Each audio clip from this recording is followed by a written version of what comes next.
이 아침에 저희들이 역대상 13, 14, 15장 3장의 말씀을 읽었습니다. 여러분 어제 새벽에 이제 다윗이 지금까지 400년 동안 정복하지 못한 그 난공불락의 성이었던 예루살렘 성을 정복을 합니다. 하나님께서는 다윗에게 주기 위하여 그 성을 지금까지 이렇게 붙들고 있고 이제 다윗 때에 하나님이 예비된 예물이 다윗에게 주어지게 되죠. 그래서 다윗이 그곳에 들어가서 삶으로 인하여 그 성을 다윗성이라고 말하고 우리가 말하는 예루살렘 지금 성을 얘기하고 있습니다. 그곳에 하나님의 은혜가 임해서 그것이 하나님의 백성의 중심이 되었기 때문에 그걸 또 시온성이라고 부르기도 합니다. 이렇게 이제 다윗이 이스라엘의 왕이 되다 보니까 많은 그런 그 나라의 장로들 그리고 그 나라의 곳곳에 있는 행정을 이제 중앙 집권으로 그렇게 행하려고 하고 있습니다. 그러면서 다윗이 생각했던 게 뭐냐면은 바로 이 성에 하나님의 계가 들어왔으면 좋겠다라는 생각을 하게 됩니다. 그래서 우리는 하나님이 통치하는 신정 국가다라는 것을 내세우면서 모든 백성으로 하여금 서로 하나 되게 하나님께 영광을 돌리기를 원했습니다. 그래서 다윗이 생각만 해도 너무너무나 기쁜 거예요. 그리고 이러한 생각이 이제 드니까 다윗은 거기에 있는 사람들을 모으기 시작했다고 성경은 그렇게 말하고 있습니다. 여러분 13장 1절을 보면은요. 다윗이 천부장과 백부장 곧 모든 지휘관과 더불어 의논하고 이렇게 되어 있습니다. 온 회중에게 이르되 만일 너희가 좋게 여기고 또 우리의 하나님 여호와께로 말미암았으면 우리가 이스라엘 온 땅에 남아있는 우리의 형제와 또 초원에 딸린 성읍에 사는 제사장과 레위 사람에게 전령을 보내서 그들을 우리에게로 모이게 하고 우리가 우리 하나님의 궤를 우리에게로 옮겨오자 사울 때에는 우리가 궤 앞에서 묻지 아니하였느니라 하며 무백성의 눈이 이를 좋게 여김으로 온 회중이 그대로 행하겠다 한지라 이렇게 성경은 기록되고 있는 걸 보게 되죠. 근데 여러분 여기서요. 다윗이 혼자 독단적으로 왕이 됐으니까 왕의 명령을 따라서 그렇게 행하는 것이 아니었음을 우리로 하여금 보게 하죠. 의논했다라고 얘기합니다. 다윗이 천부장, 백부장, 지휘관들을 불러서 의논했다라고 말하고 있죠. 그들의 의견을 들은 거예요. 그러면서 조건이 뭐냐면 이렇게 얘기합니다. 너희가 좋게 여기거든 이거예요. 언제나 너희들은 이렇게 독단적으로 자기의 생각을 그렇게 명령하고 그렇게 따르도록 한 것이 아니라 함께 가게끔 하는 것이 리더죠. 그래서 다윗은 함께 했던 앞에서 여러분 다윗을 도왔던 다윗과 함께 했던 그 수많은 용사들이 있었잖아요. 그들에게 의논을 하고 그들의 의견을 묻습니다. 너희들이 진짜 좋게 여기면 이거예요. 내 생각은 이런데 너희들이 정말로 마음에 그렇게 행하는 것이 좋게 여긴다면 우리가 여러분 가정에도 마찬가지죠. 이 가장인 그런 아버지가 마음대로 그렇게 행하면 안 되죠. 이렇게 자녀들의 의견을 묻고 너희들이 같이 가게끔 같은 마음으로 가게끔 해야 되죠. 너희들이 좋게 여긴다면 이런 조건을 붙입니다. 그리고 또 하나는요. 이렇게 말합니다. 우리의 하나님 여호와께로 말미암았으면 이 중요한 말을 하고 있습니다. 이 일이 하나님께로 온 것이라면 너희들 각자가 하나님을 향하여 하나님의 사람들이었잖아요. 그들과 함께했던 하나님의 그런 역사를 다윗은 봤어요. 그래서 하나님께서 이것을 원하신다면 이것이 하나님께로 난 것이라면 너희들이 한번 하나님 앞에 마음을 가지고 서봐라라는 거예요. 자녀들에게 각자 너희들 읽어놓고 기도해봐라. 하나님께서 주신 마음이라면 너희 마음에 좋게 여겨지고 이것이 하나님께로 온 것이라면 우리가 이 일을 행하자. 라고 다윗이 그들에게 말을 하고 있음을 보게 됩니다. 여기에 있던 제사장들 그리고 레위 사람들 곳곳에 흩어져 있는데 그들을 모으자라고 말합니다. 그래서 거기에 있던 회중들이 모인 사람들이 다 그대로 하겠다라고 한 거예요. 이거 좋습니다. 우리 그렇게 합시다. 하나님께서 우리의 마음 가운데 하나님의 언약궤를 이 다윗성에 가지고 와서 이곳에 모시고 하나님 중심으로 우리가 이 나라를 세워나가기를 원합니다 하는 그런 만장일치가 된 거예요. 그래서 다윗이 우리가 그럼 어떻게 할 것인가에 대해서 다윗이 열심을 내서 행하고 있음을 보게 됩니다. 여러분 여기서요. 뭇 백성의 눈이 이 일을 좋게 여김으로 회중이 그대로 행하겠다. 그렇게 했다라고 동의했다라고 말하고 있음을 보죠. 5절에 보니까요. 이 일이 있습니다. 이에 다윗이 애굽의 시월 시내에서부터 하맛 어기까지 다 모았다라고 얘기합니다. 우리가 여러분 이스라엘 땅을 전체를 얘기할 때 부엘세바에서 단에서 부엘세바까지, 부엘세바는 아래쪽이고요. 단은 저 위쪽을 얘기합니다. 근데 다윗이 썼던 표현이 5절에 나오고 있어요. 시월 시내에서부터 하맛 어기까지. 이게 더 확장된 것을 얘기합니다. 하나님께서 은혜를 줘가지고 다윗으로 하여금 곳곳에 지역에 있는 그러한 민족들의 그 영토까지 확장시켜가지고는 애굽으로 흘러가는 그러한 시월 시내 아래쪽에를 얘기하고요. 저 위쪽에는 하맛 어기까지. 그것이 하나님께서 허락해 주신 그러한 영토였음을 이것으로 알게 합니다. 그래서 모든 세상 하나님께서 통치하고 간섭하신 하나님의 백성에 있는 온 땅에 있는 사람들 다 참여하게 하자 해서 다 불러 모았음을 보게 됩니다. 근데 이제 문제가 되는 게 뭐냐면요. 자, 7절에 보시기 바랍니다. 하나님의 궤를 새 수레에 싣고 아미나답의 집에서 나오는데 우사와 아히오는 수레를 몰며 다윗과 이스라엘 온 무리는 하나님 앞에서 힘을 다하여 뛰놀며 노래하며 수금과 비파와 소고와 재금과 나팔로 연주하니라. 막 기뻐 있고요. 모두가 다 들떠 있어요. 여러분 하나님의 언약궤가 뭡니까? 하나님의 임재를 나타내고 있죠. 하나님의 언약궤 안은 뭐가 들어있습니까? 십계명의 돌판이 들어있었죠. 물론 거기에 그 아론의 쌍난 지팡이가 있었고 만나 항아리가 있었습니다만은 그건 이미 이렇게 400년이 지난 다음에 이렇게 유실되어서 함께 나타나고 있지 않습니다. 이때부터는. 그런데 있는 게 있습니다. 그게 뭐냐면은 하나님의 말씀. 그래서 언약궤를 모시고 온다라는 것은요. 하나님의 말씀대로 말씀에 순종하면서 말씀대로 살겠다라는 약속이에요. 이 언약궤가 왔다라는 것은 하나님의 임재, 하나님께서 함께하고 통치하시고 하나님의 말씀을 순종하는 하나님의 백성이 되겠다라는 그러한 마음이죠. 그래서 언약궤를 모셔온 거잖아요. 만약에 이것이 만약에 다윗 왕이 그걸 언약궤를 모시고 옴으로 인하여 다윗성의 그걸 들음으로 인하여 자기가 정복한 다윗성, 자기의 이름이 높아지려고 했다 그러면은 이것은 엄청난 죄악임을 우리가 알게 되죠. 근데 여러분 아이러니컬하게도요. 어떤 내용이냐면은 하나님의 말씀을 따라 살겠다라고 언약궤를 가져온 그들이 하나님의 말씀대로 행하지 않고 있는 그러한 우를 범하고 있음을 지금 성경 말하고 있습니다. 여러분 새 수레를 만든 거예요. 새 수레. 우리가 잘 아는 하나님의 언약궤가 어떻게 있었습니까? 광야의 40년간에서는 그렇게 이스라엘 백성을 이렇게 움직였던 그런 언약궤였잖아요. 그리고 이제 전쟁을 할 때는 이제 가나안 전쟁을 할 때는 실로에 그게 있었게 됐죠. 우리가 엘리 제사장이 있을 때 그거 있었어요. 근데 블레셋하고 싸움을 할 때 이 언약궤를 메고 전쟁터에 나가는 거예요. 마치 우상덩어리처럼. 많은 민족들이 그렇게 자기 우상을 가지고 신들의 전쟁을 벌리잖아요. 그래 우리 하나님도 우리와 함께하다. 하나님의 그 위치를 이 우상으로 그냥 깎아내린 거예요. 그래서 언약궤를 들고 나가서 전쟁에 나갔다가 져버리잖아요. 언제나 그래요, 여러분. 하나님을 우상 취급하면은요, 그것 때문에 우리에게 유익이 있고 승리가 없어요. 그래서 7개월 동안 블레셋 5개 도시에 이렇게 가드로부터 시작해서 돌아다니게 되죠. 하나님은 스스로 하나님 자신을 지켜내요. 그걸 보는 자마다 또 그것이 있는 곳곳마다 온통 엄청난 사건들이 일어나게 되잖아요. 하나님의 놀라우신 역사하심. 하나님은요, 실은 사람들의 도움이 필요 없어요. 어떻게 생각하면 우리가요, 하나님 믿는 백성들이 도움이 필요하다고 생각하는데 그게 아니에요. 하나님이 스스로 다 하셔요. 우리가 에스겔서 36장에 보면은 하나님은 영광을 받으시고요. 스스로 거룩하게 행하신 분이 하나님이셔요. 그러면 우리를 그 하나님의 거룩함 속에 하나님은 은혜로 우리를 참여시키는 거예요. 하나님의 능력이 없어서 힘이 없어서 하나님의 백성에게 너는 나를 도와라라고 손 내미신 분이 아니에요. 하나님 우리에게 영광을 주시기 위하여 하나님의 그런 일하는 그곳에 우리를 초대하고 우리로 하여금 그걸 통해서 우리에게 은혜를 베푸시는 분이 하나님이시거든요.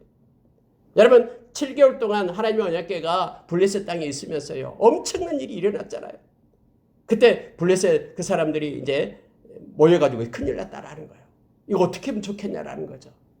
그래서 베스메스로 그 소를 송아지 딸린 소를 멍에를 매지 않았던 그 소를 이렇게 멍에를 메어 가지고는 수레에다 싣고 보내잖아요. 소가 울면서 가죠 베스메스로. 그래가지고 베스메스에 가서 기란 여아립에서 약 70년 동안 그곳에 머물러 있었던 거예요. 그러니까 지금 이 하나님의 언약궤가 기란 여아립에서 아무도 보지 않는 그것에 방치되어 있는 그곳이에요. 하나님의 말씀을 마치 하나님을 믿는 백성들이 말씀을 순종하고 묵상하고 사는 말씀을 따라 삶을 살지 않고요. 그냥 말씀을 던져버리고 자기 좋을 대로 행한 것처럼 그냥 집에서 자기 골방에다가 가둬놔보고 가둬놔가지고는 거미줄 끼고 한 번도 떠들보지 않는 그런 곳에 그냥 이렇게 방치되어 있고 자기 나름대로 이제 살아가는 그런 것과 동일한 그런 하나님의 그 언약궤를 갖다 70년 동안 그것들 한쪽에 다 방치해버렸어요. 그리고 다윗이 이제 70년 만에 다윗성으로 가지고 오려고 하는 거예요. 물론 모든 것들이 다 좋아요. 다 백성들이 다 기뻐했고요. 근데 문제는 뭐냐면은 똑같이 그렇게 행하고 있다라는 거예요. 무슨 얘기냐면요.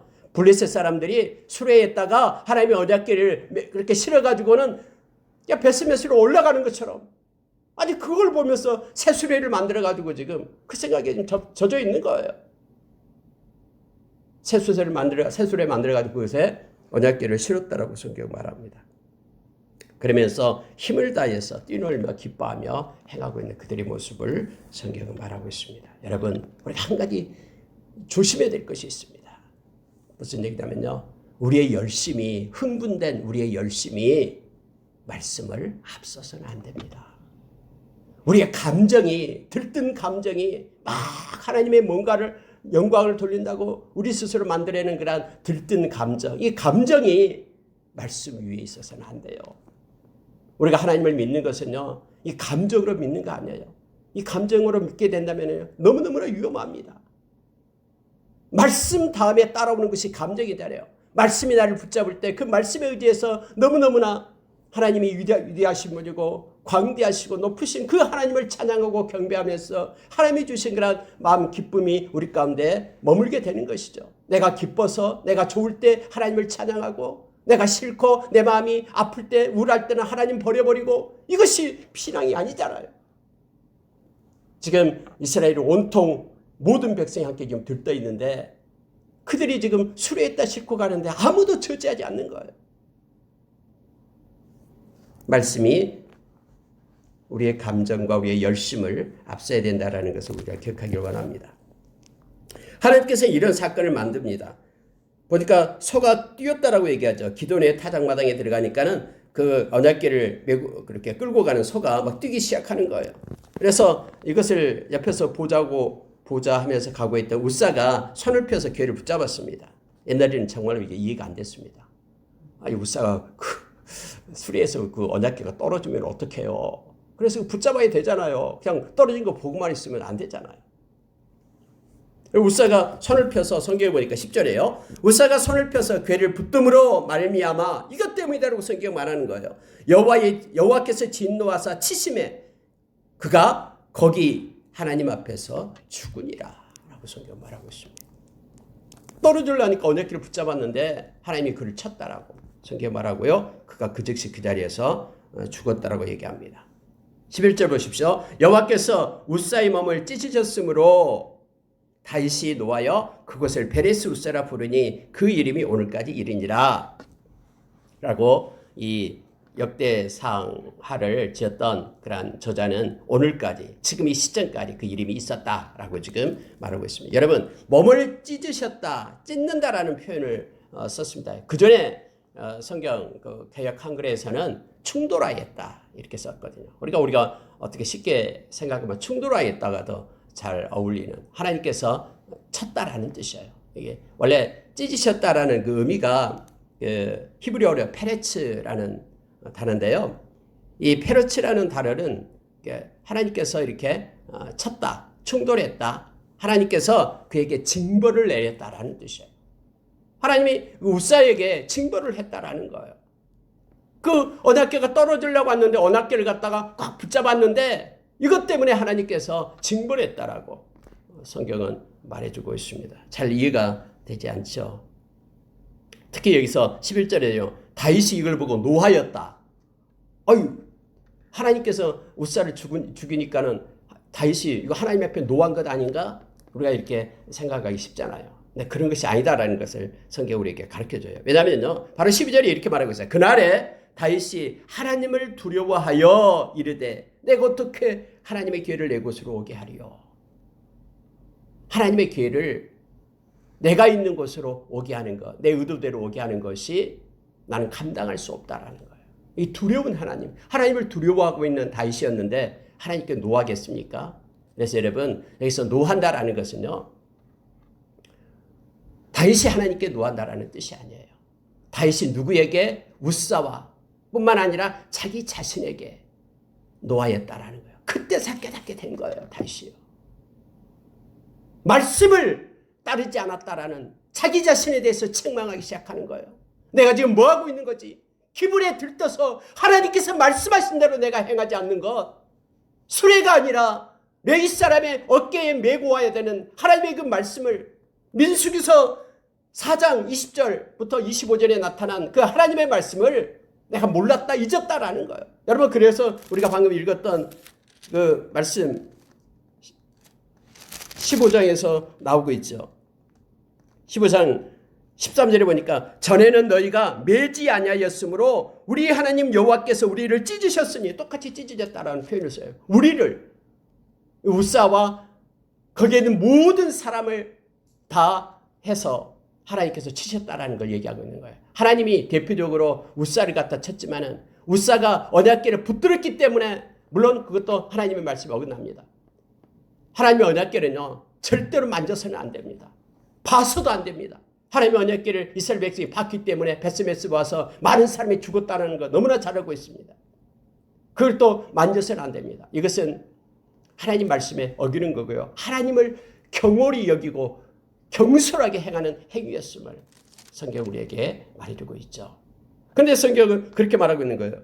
다윗이 깨닫게 된 거예요. 전에는 너희가 매지 아니하였으므로 우리 하나님 여호와께서 우리를 찢으셨다 라고 말합니다. 이는 우리가 규례대로 그에게 구하지 아니하였습니다.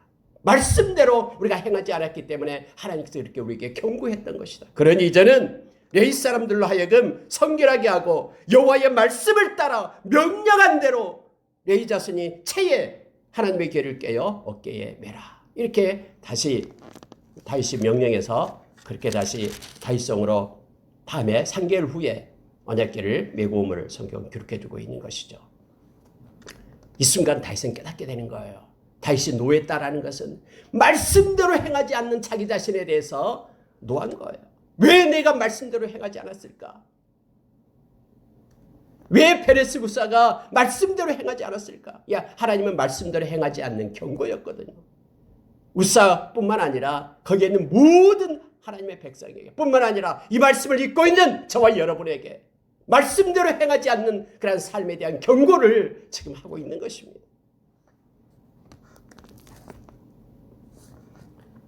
여러분, 민수기서 4장 15절에서는 아무리 좋은 의도로 할지라도 하나님께서 명령한 그런 말씀을 어기는 것은, 괴가 떨어지니까 그걸 붙잡는 것은 우리가 나타나는 이러한 현상이죠. 그렇게 하지 않으면 안 될 것 같은 그런 현상이죠. 아무리 그런 상황과 현상이 있다 할지라도 그것이 하나님의 말씀 위로 설 수는 없다라는 것을 성경이 말해주고 있습니다. 어떤 사람은 우리 주님께서 말씀하신 것을 가지고 그렇게 말도 안 된다라고 그렇게 토를 다는 이들이 있습니다. 무슨 얘기냐면 우리 주님께서 그렇게 얘기했잖아요. 나와 복음을 위해서 전토를 벌이고 또 부모를 버리고 처자를 버리고, 이 얘기가 나오잖아요. 어떻게 그럴 수 있어? 라고 말할 수 있죠. 그렇게 성경은 기록되어 있는 것에 대해서 말합니다. 또 말씀을 이렇게 성경 공부하다 보면은 성경에도 왜 여자에 대해서 이렇게 차별을 하는가 하면서 불끈 하는 이들도 있었습니다. 제가 공부를 해보면요. 네, 여러분, 우리의 상황과 우리의 어떤 여건과 그것이 말씀 위로 올라가게 되면 우리는 절대로 말씀을 보존할 수가 없습니다. 만약에 그런 상황에 의해서 말씀이 좌우지우지 된다면 이 말씀은 알레the이아가 아니에요. 이 진리인 말씀은요, 어떤 상황과 환경에서도 변질이 되고 변함이 되면 안 됩니다.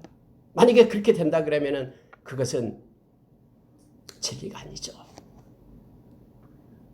무슨 얘기냐면요, 하나님의 이 말씀, 하나님을 사랑하는 것이 그 사랑이 온전한 거니까, 완전한 거니까, 말씀은 완전한 것이죠. 하나님에 대한 사랑이 완전한 것이니까 그것이 먼저 우리 가운데 있을 때만이 그것으로 인하여 우리가 동력이 되고 힘이 되어서 부모를 사랑하고 자녀를 사랑하고 이웃을 사랑할 수 있는 힘이 그곳에서 나오는 거예요. 그래서 그 누구보다도 하나님을 사랑하라고 말하는 거예요. 하나님이 너무나 이기적이어서 부모님 사랑보다도 하나님 사랑을 더이라고 한다라고, 이게 아닌 거예요. 하나님의 사랑이 있어야지만이 우리는 사랑할 수 있는 힘을 얻게 되는 거예요. 여러분, 요한 1서 4장, 요한 1서 전체를 읽어보면 바로 그 내용이에요. 하나님의 사랑이 우리 가운데 있어야지만이 우리가 누군가를 사랑할 수 있고 더 깊이 그들을 위할 수 있고 존중할 수 있다는 것이 성경 우리에게 말씀해주고 가르쳐주고 있는 거죠. 그래서 하나님의 사랑이 먼저임을 우리에게 깨닫게 합니다. 말씀이 먼저야지만이 말씀으로부터 우리가 힘을 얻고 하나님의 사람으로 온전케 되어서 모든 상황과 환경을 우리가 이끌고 또 올바르고 올곧게 우리가 고치고 회복시키고 인도할 수 있음을 기억을 하기를 원합니다. 여러분, 14장으로 넘어가면은요, 14장 1절에 보면은, 자, 두로 왕 히람이 다윗에게 사신들과 백향목과 석수와 목수를 보내 그의 궁전을 건축하게 하였더라. 다윗이 여호와께서 자기를 이스라엘의 왕으로 삼으신 줄을 깨달았으니 이는 그의 백성 이스라엘을 위하여 그의 나라가 높이 들림을 받았음을 알미였더라. 여러분, 이 14장 1절과 2절에 보면요, 다윗이 너무너무나 하나님 앞에 감사하고 기쁨을 드리고 있는 내용입니다. 아니, 하나님께서는 다윗의 그 마음을 아셨어요.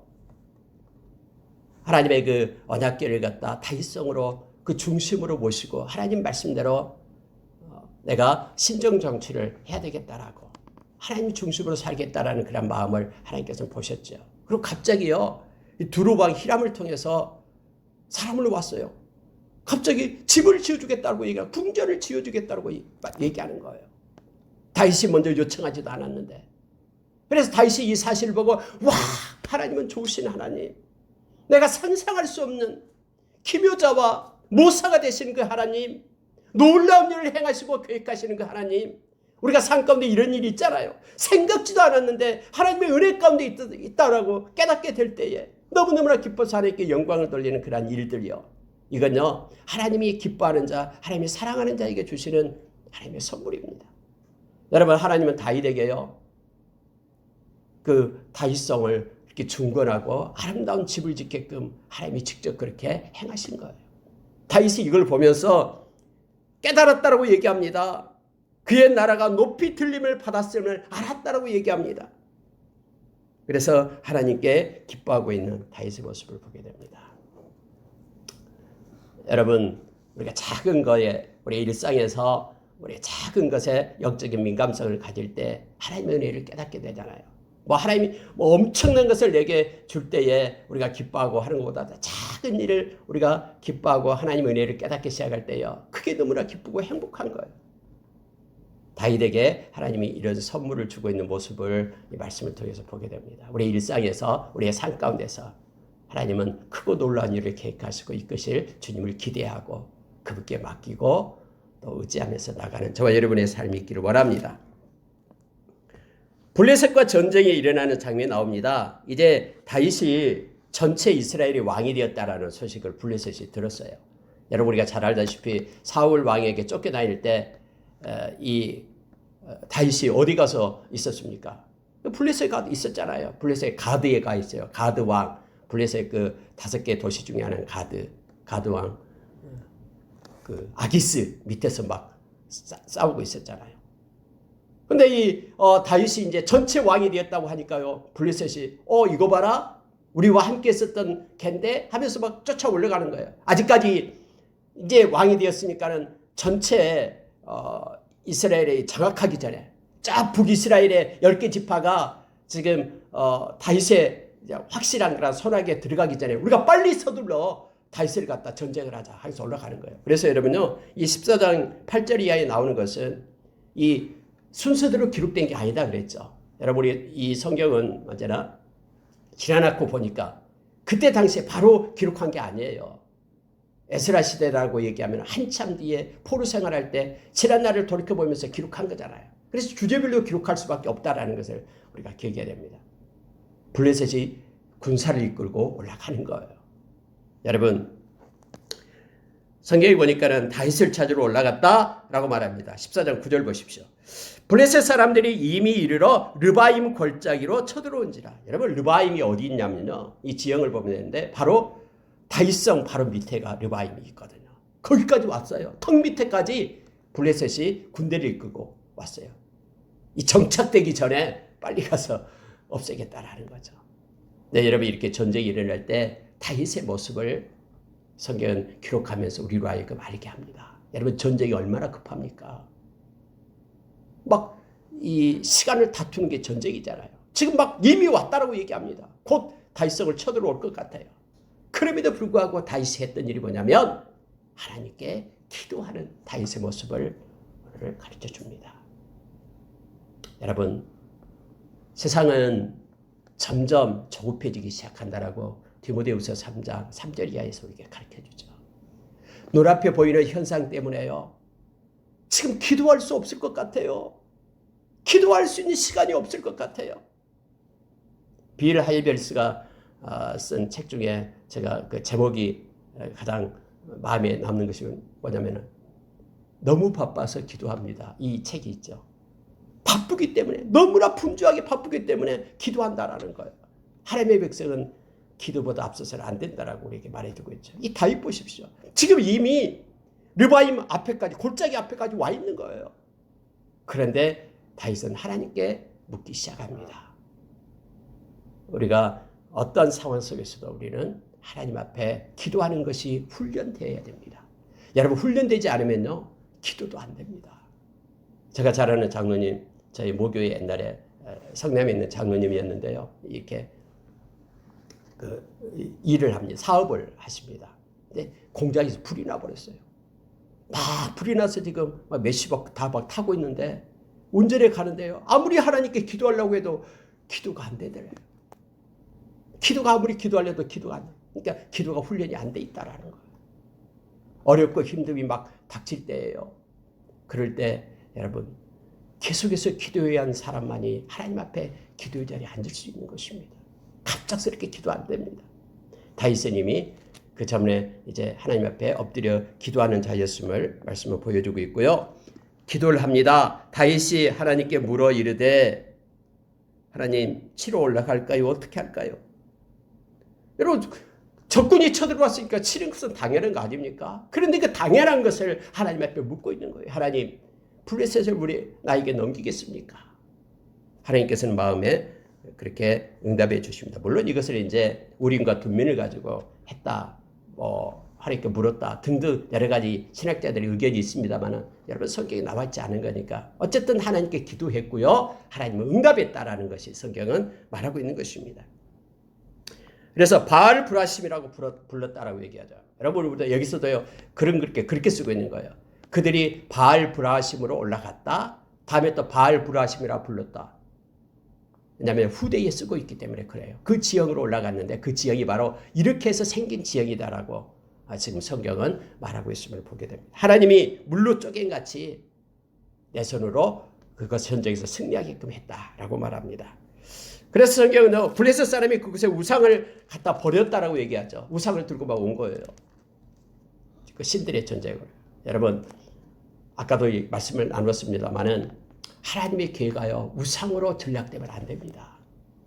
나를 돕는 하나님, 나의 영광을 위하여 필요한 하나님, 그때 그 우상으로 전략되는 그러한 순간 그것은 아무런 의미가 없고요, 오히려 그것이 우리에게 큰 큰 그러한 해가 되고 징계가 됨을 알게 됩니다. 막 그들이 이방 사람과 똑같잖아요. 이방 사람이 우상을 들고 와서 전쟁을 하는 것과 똑같잖아요. 하나님을 우상으로 여겨서는 안 됩니다. 우리는 하나님의 영광을 위하여 사는 사람이지 나의 영광을 위하여 하나님이 필요한 그런 사람이 아니다라는 것을 성경은 우리를 깨닫게 합니다. 여러분 13절 보십시오. 다윗이 또 하나님께 묻자온데 아니 블레셋 사람이 또 쳐들어왔어요. 다시 쳐들어왔다라는 겁니다. 근데 성경은 그렇게 기록하면서 또 물었다라고 말하죠. 하나님이 또 물었다. 하나님께. 전에 쳐들어왔기 때문에 하나님이 그렇게 응답을 줬기 때문에 그냥 가서 싸우면 되잖아요. 그래도 하나님이 어쩌면 승리를 주었을 거예요. 그런데 여러분 다윗이 하나님께 또 물었을 때는요. 어떤 현상이 나타나냐면요. 너무너무나 섬세하고 세밀하신 하나님을 만나게 됩니다. 살아계셔서 그런 삶 가운데 깊숙이 개입하시는 그런 섬세한 하나님을 만나게 되는 거예요. 우리가 기도하면 기도할수록 하나님은 섬세하게 우리 가운데 함께 하시고 마음을 부어주시는 그 하나님을 만납니다. 여러분 뽕나무 숲을 맞은편으로 가라라고 얘기합니다. 그곳에서 뽕나무 꼭대기에서 걸음 걷는 소리가 나면은 그때 너희는 공격을 해라. 너보다도 하나님이 앞서가셔서 블레셋 사람들을 그 군대를 치리라. 이런 놀라운 그러한 하나님의 음성을 듣게 되고요. 성경에 보니까요. 다윗은 그대로 행했다라고 말합니다. 명령대로 행하였다. 그랬더니 승리를 주었다라고 말해요. 여러분 여기서 나온 뽕나무는요. 우리나라의 뽕나무를 말하는 게 아니에요. 그러니까 누에를 치는 뽕나무가 아닙니다. 뽕나무과에 속한 뽕나무인데요. 여기서 말하는 이 뽕나무는 바람이 불어도요. 이 이파리 소리가 나지 않는답니다. 그러면 뽕나무에서 소리가 나는 것 이것은요. 하나님이 직접 임재하고 자연적인 현상이 아니에요. 초자연적인 하나님의 간섭을 하나님께서 주겠다라고 얘기하고요. 그것이 다윗의 귀에 들린 거예요. 그리고 하나님과 함께 순종하면서 그러한 전쟁을 행했음을 성경은 가르치고 있습니다. 여러분 하나님의 말씀에 기도하고 말씀 따라 순종하게 될 때 어떻게 되냐면요. 하나님의 말씀에 순종한다는 하나님이 그를 붙들어서 높입니다. 이것이 여러분 시편 37편에서 정오의 빛처럼 하나님께서 그를 높이시겠다고 약속한 거예요.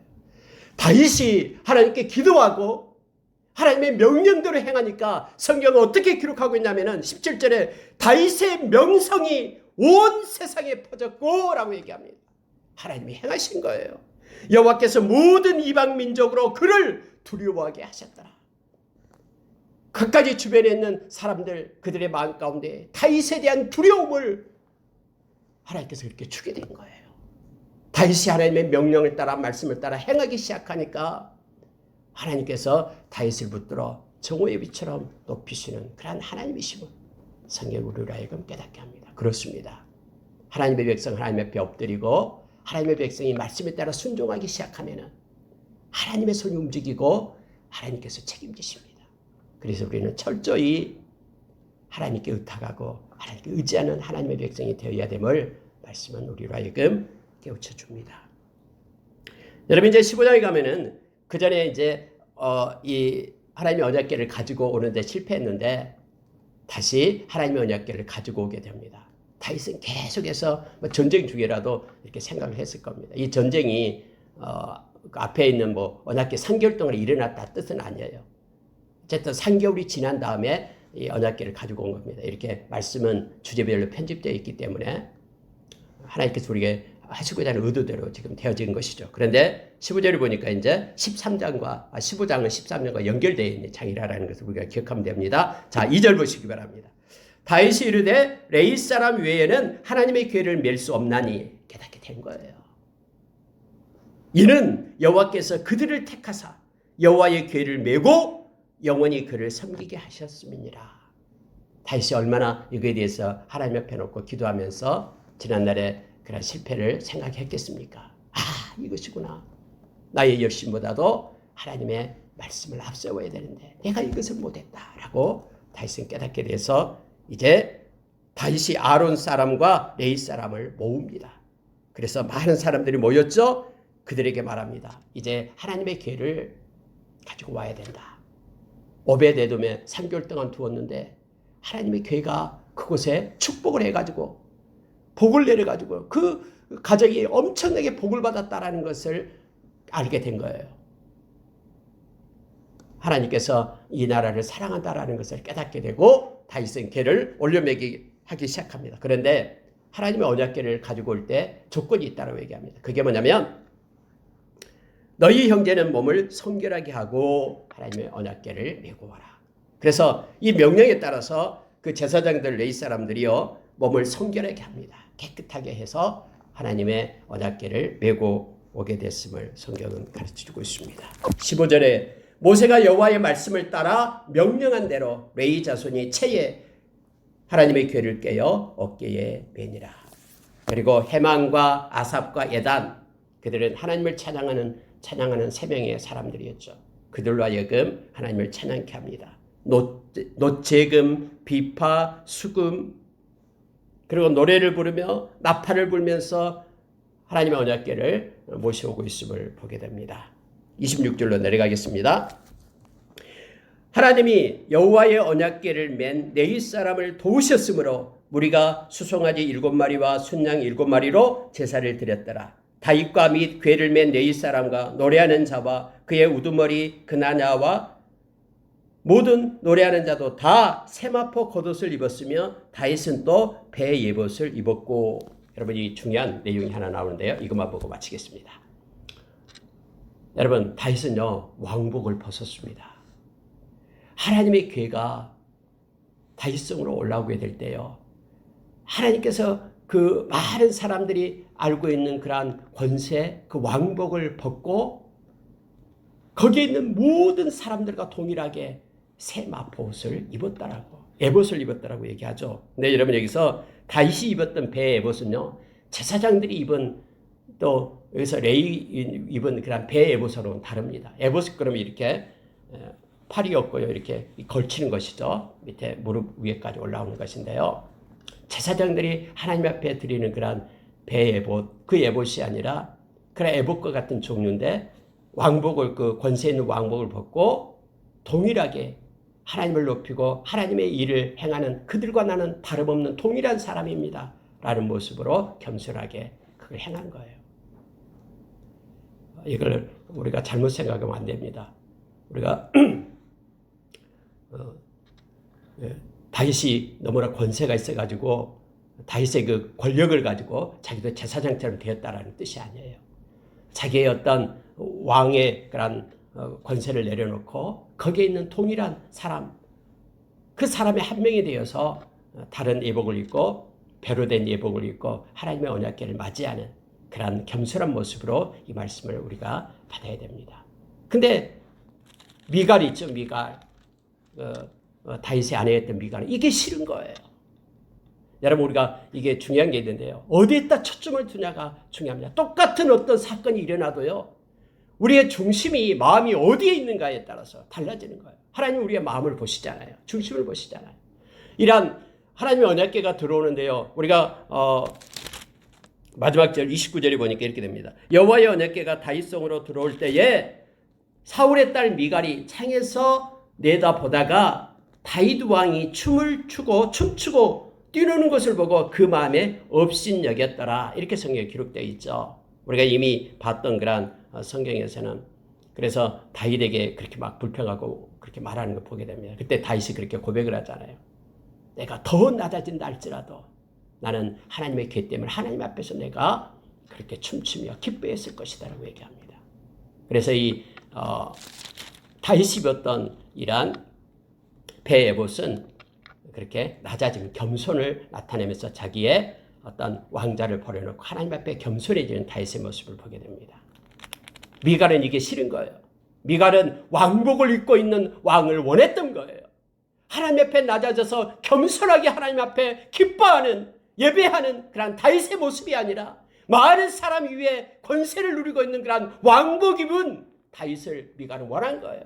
그래서 왕이 돼가지고 처신도 저렇다고 하면서 그 왕복에 미갈은 집중되어 있는 거고요. 다윗은 자기의 어떤 왕복 권세에 집중한 게 아니라 하나님의 언약궤에 집중되어 있는 다윗의 모습을 보게 되는 거예요.